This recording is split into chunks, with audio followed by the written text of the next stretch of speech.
Hormuz കടലിടുക്കിന് സമീപമുള്ള Iran സൈനിക താവളങ്ങൾക്ക് നേരെ അമേരിക്കയുടെ ആക്രമണം. സിറിക് കേഷം ദ്വീപുകളിൽ സ്ഫോടനങ്ങൾ നടന്നെന്ന് ഇറാൻ സ്റ്റേറ്റ് മീഡിയ. ആക്രമണം ഹോർമൂസിൽ പനാമ കപ്പലിനെ ഇറാൻ ആക്രമിച്ചതിന്റെ മറുപടിയെന്ന് അമേരിക്ക.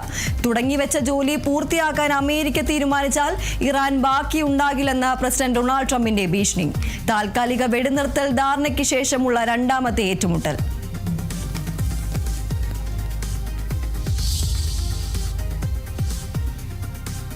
സംസ്ഥാനത്ത് കാലവർഷം കനക്കുന്നു. ഇന്ന് മുഴുവൻ ജില്ലകളിലും മഴ മുന്നറിയിപ്പ്. കാസർഗോഡ്, കണ്ണൂർ, കോഴിക്കോട്, വയനാട് ജില്ലകളിൽ ഓറഞ്ച് മുന്നറിയിപ്പും മറ്റെല്ലാ ജില്ലകളിലും മഞ്ഞ മുന്നറിയിപ്പും. മഴയ്ക്കൊപ്പം ശക്തമായ ഇടിമിന്നലിനും കാറ്റിനും സാധ്യത. വടക്കൻ ജില്ലകളിലെ മലയോര മേഖലകളിൽ ജാഗ്രതാ നിർദ്ദേശം.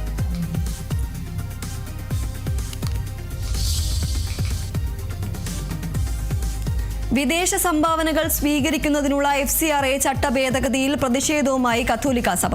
രാജ്യവ്യാപകമായി ഇന്ന് പള്ളികളിൽ പ്രത്യേക പ്രാർത്ഥന. പ്രതിഷേധം പാർലമെന്റിന്റെ വർഷകാല സമ്മേളനത്തിൽ FCRA ബില്ല് കൊണ്ടുവരാനുള്ള നീക്കത്തിനെതിരെ.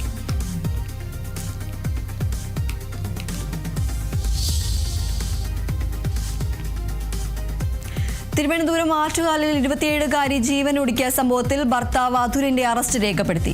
അതുലിനെ ഇന്ന് കോടതിയിൽ ഹാജരാക്കും. ആത്മഹത്യാ പ്രേരണ കുറ്റം, ഗാർഹിക പീഡന നിരോധന നിയമം എന്നിവ ചുമത്തിയാണ് കേസ്. അതുൽ ഭാര്യയെ നിരന്തരം ഉപദ്രവിച്ചതെന്ന് തെളിവുണ്ടെന്നും പോലീസ്.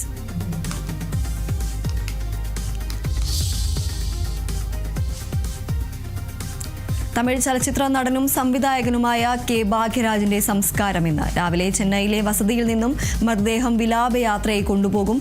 സംസ്കാരം പൂർണ്ണ ഔദ്യോഗിക ബഹുമതികളോടെ ബെസന്റ് നഗർ വൈദ്യുത ശ്മശാനത്തിൽ. ഭാഗ്യരാജിന് അന്തിമോപചാരം അർപ്പിച്ച തമിഴ് സിനിമാ ലോകം അവസാനമായി കാണാനെത്തി നടനും മുഖ്യമന്ത്രിയുമായ വിജയും രജനീകാന്തും അടക്കമുള്ളവർ.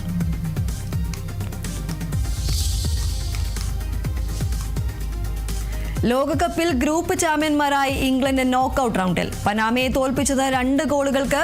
ഗ്രൂപ്പ് 2ാം സ്ഥാനക്കാരായി ക്രൊയേഷ്യയും നോക്കൌട്ട് ഉറപ്പിച്ചു. ഗ്രൂപ്പ് ഘട്ടത്തിലെ മത്സരങ്ങൾ ഇന്ന് അവസാനിക്കും.